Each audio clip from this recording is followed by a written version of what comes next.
You cannot hold the reins of authority and be a good leader or to rule. If you do not have the combination of character and caliber, you are not a good ruler. Character and caliber both are important. And so I want to pick up as an example a story, a rare story, a beautiful story from the book of Genesis. Genesis chapter 37 verse, it says, Joseph, a young man of 17, was tending the flocks with his brothers. He was not sitting at home. Boy never sat at home, out on the field.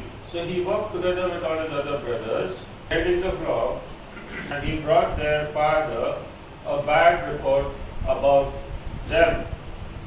So the boy worked with the brothers and never covered up for them. Have you seen some quality over here?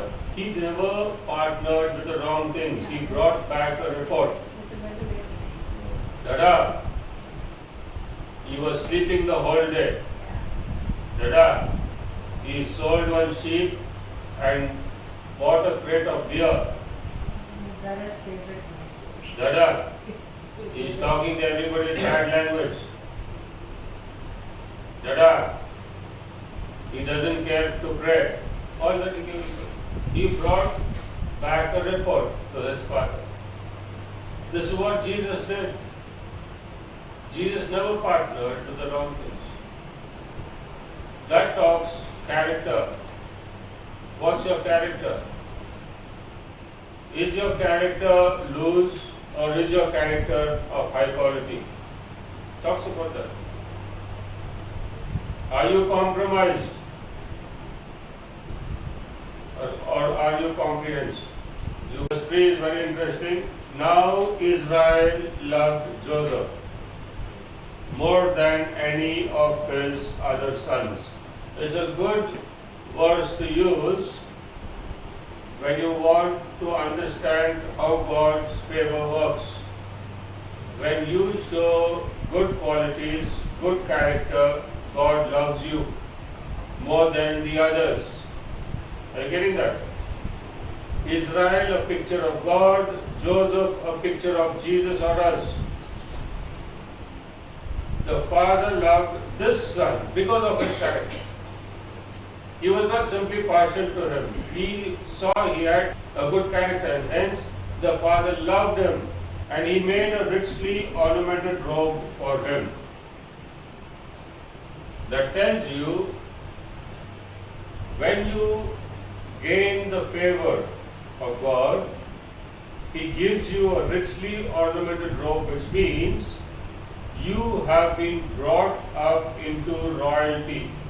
You have been elevated to royalty and authority. This is royal authority. This is not ordinary. Everybody has robe, but you have richly ornamented robe.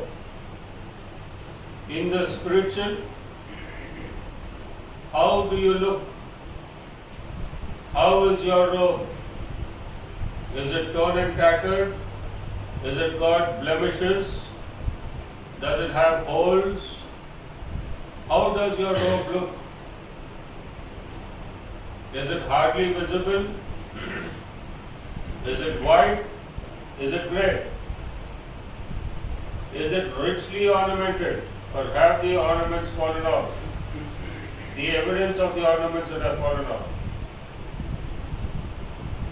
The father gives immediately when he sees character. The father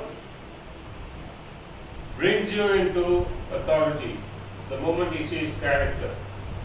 Because one of the keys for authority is character. If you lack character, you will misuse authority. That's why you have corruption today, rampant corruption in authority, because there is no character. And the Bible clearly shows us where there is character, God grants authority.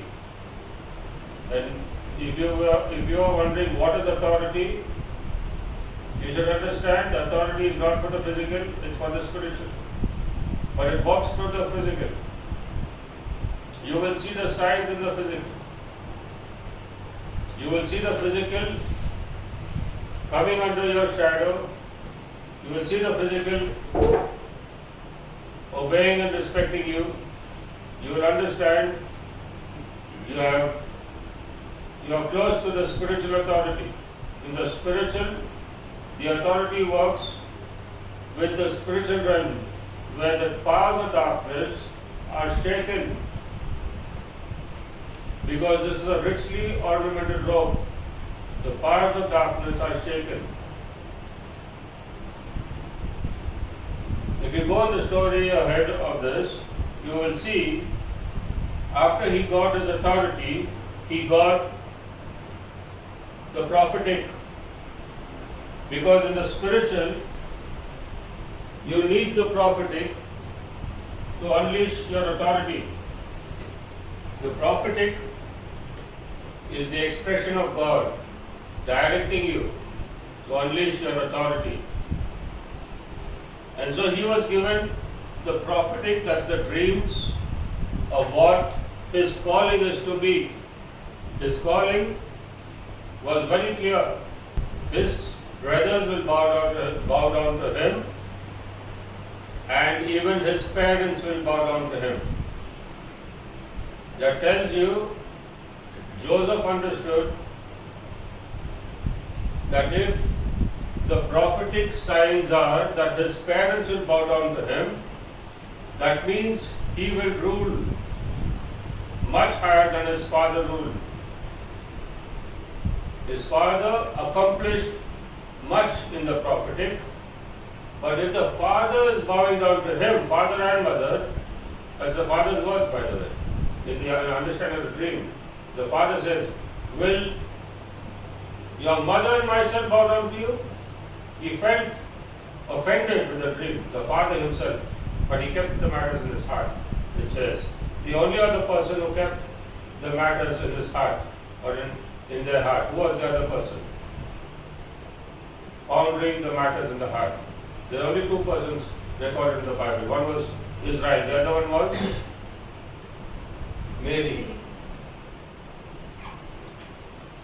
So, he kept the matter in his heart because Israel understands the prophetic. Joseph is going to rise to such a level that the sun and the moon will bow to him. That's the dream. And Israel interpreted the sun and the moon to be himself and the mother. So that's a very interesting thing. What does this tell you? How do you interpret dreams? There's some lessons to interpret dreams. The sun and the moon is the fourth day in the book of Genesis chapter. And the sun and the moon are for seasons. It tells you that Joseph will change seasons. They will bow to a man. The whole creation, all the signs of the seasons and times will change for a man's sake if a man can stand in his authority. The sun and the moon will follow you. Are you getting me? If you can stand in obedience, in the favor of God, and learn to harness authority with the character that you learn from the Word, you will be a history maker. All the elements of the universe will obey you because you know how to use your authority. That is God's power. So the sun and the moon, that means you will change authority. Joseph will change the times and dictate the times, and the father and the mother will be submissive or below his position. That means he'll rise up higher, much higher than what Israel rose up to be. Much, much higher. That's the prophetic. That's why he kept the matters in his heart. Wow, what a dream. Amazing.